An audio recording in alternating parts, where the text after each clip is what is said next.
ડિંડોલીમાં રવિવારે રાત્રે વિજય નામના શખ્સની હત્યા થઈ હતી. તેના હત્યારાઓને ડિંડોલી પોલીસે ઝડપી પાડી જેલના સળિયા ગણતા કરી દીધા છે.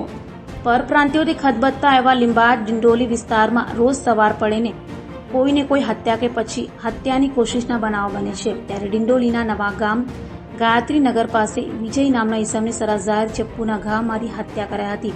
અગાઉ કૈલાશ ઉર્ફે કાલુની હત્યામાં વિજય સંડોવાયેલ હતો અને હત્યારા સોનુ ઉર્ફે બંટી, રવિન્દ્ર કોડી તેમજ બે કિશોરને ઝડપી પાડ્યા છે.